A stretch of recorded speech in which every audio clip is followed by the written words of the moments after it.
The Brookline Commission for Women welcomes you to this video tribute to our 2020 Woman of the Year, Kim Kushner, and the winners of our student essay contest, A Woman Who Inspires Me.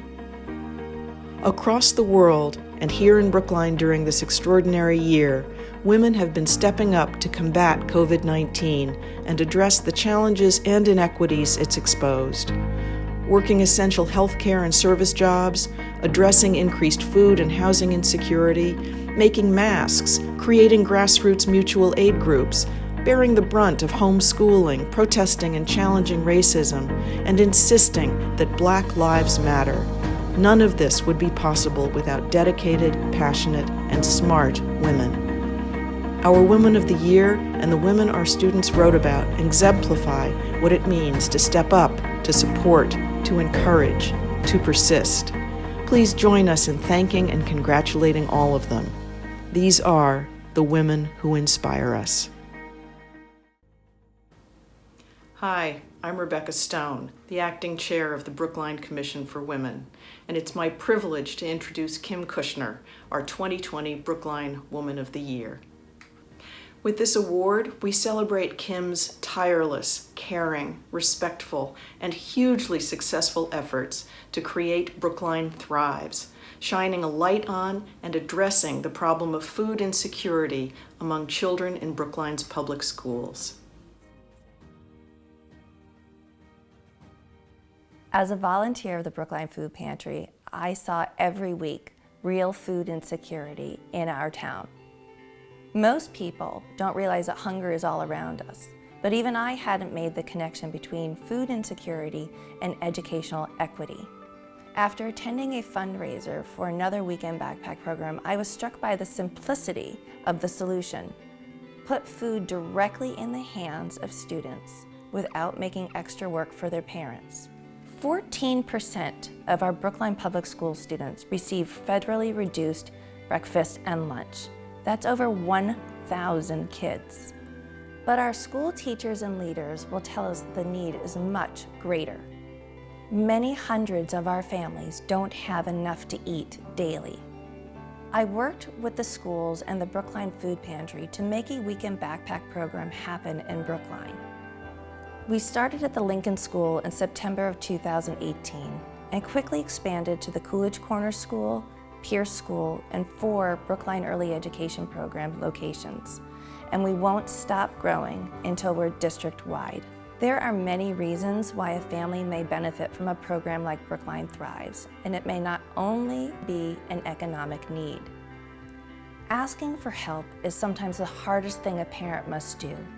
Parents often will go hungry to making sure their kids have enough to eat. That's not okay. No one should ever be hungry, which is why we've made our Thrives bags available to any family at any of our participating schools. When COVID-19 hit and the schools closed, we had to meet a whole new set of challenges. We needed to find a way to make Thrives bags available outside of school. The demand is incredible. At the Brookline Food Pantry, we have seen over a 200% increase in households served. For some clients, the pantry has become their primary source of food, not just a supplement. Our Brookline community has been so generous, especially at the beginning of this pandemic. But as businesses reopen and people go back to work, financial donations are slowing down. But we're not seeing a decline in need. I'm not just worried about the summer. We expect this pandemic volume to continue for at least 18 months to 2 years. How can you help? We mostly need financial donations. Our weekly food costs have increased by more than $7,000. We can purchase food at a fraction of what it costs you at the grocery store. We also need to purchase a vehicle to manage our many inventory moves and home deliveries. We're also facing new capital expenses to accommodate our expanding operations and storage needs.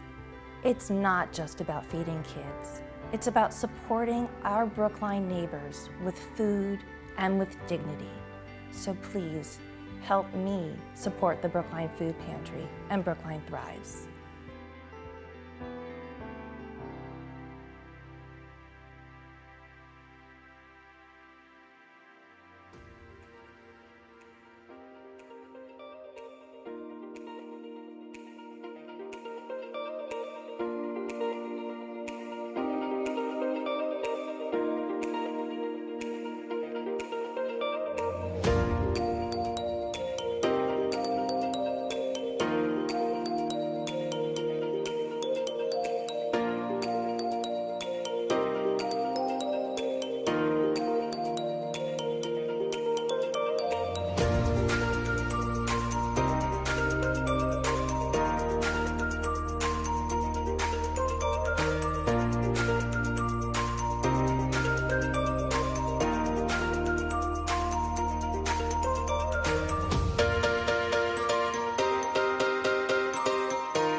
someone asks you, who is important to you? It doesn't have to be one of your family members who does so many things for you, or someone you've known all of your life.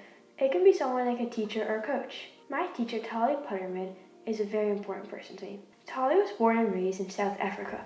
When she was growing up, there was a lot of racism. The laws there had not changed since the beginning of apartheid, which means complete racial segregation between black and white people. That is one of the reasons she does what she does today as a community organizer. She practices Tikkun Olam, a Jewish saying that translates to repair the world. During the 10 days of reflection around the Jewish New Year, Tali made a list of things we could do to see social justice. My family went to Dudley Square, a primarily black neighborhood in Boston.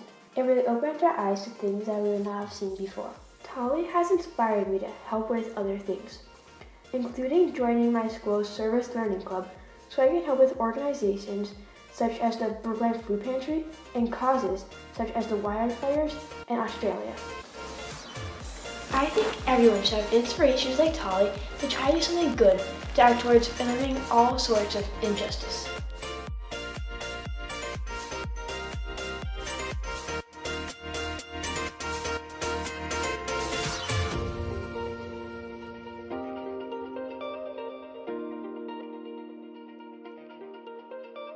My grandmother, Sadhvi R, is someone in my life who I do not want to take for granted. I admire her for so many different reasons. My grandmother is one of the strongest people I know. A few years ago, she was diagnosed with cancer, and I'm so proud of my grandmother for winning the battle in that chapter of her life. Second, she was a young girl during India's freedom movement, so she boycotted British cloth that had high tax rates and benefited the British economy.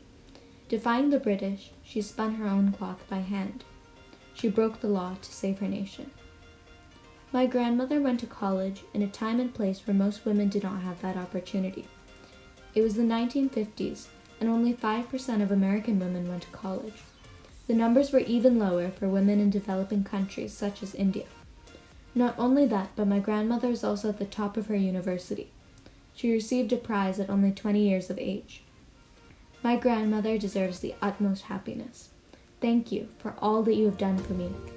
You bring me joy with your stories, inspire me with your beauty, and blow my mind with your intelligence, strength, and compassion.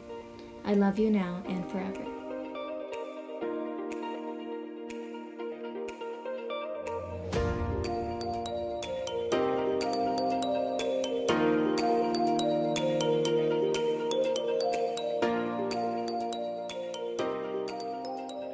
There are a lot of ways to save a life.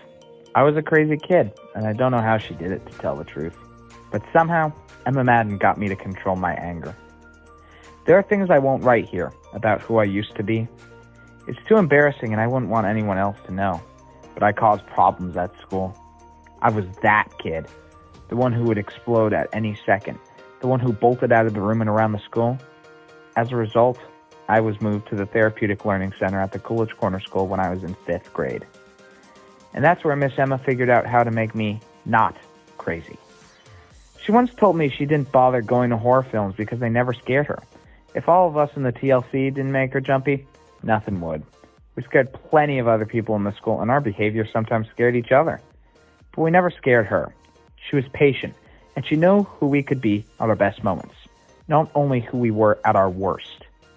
And her room was lighthearted. She created an environment that helped us feel welcome and safe. We appreciated that, especially since we didn't always feel welcome in other classrooms. Miss Emma was incredibly funny, especially when we were feeling gloomy or frustrated, and that's how most of us at the TLC felt about school. She also helped me feel more comfortable academically. She was so chill, encouraging me in ways that I didn't even see happening. She was never strict or set in her ways, and she figured out what our interests were and found techniques that kept us focused and less frustrated. She figured out what each of us needed, that worked, and how to help us. She had our backs with other teachers. Miss Emma danced. She danced around the room, around the school, and somehow she got us to dance too. She had parties for our birthdays and for successes we achieved.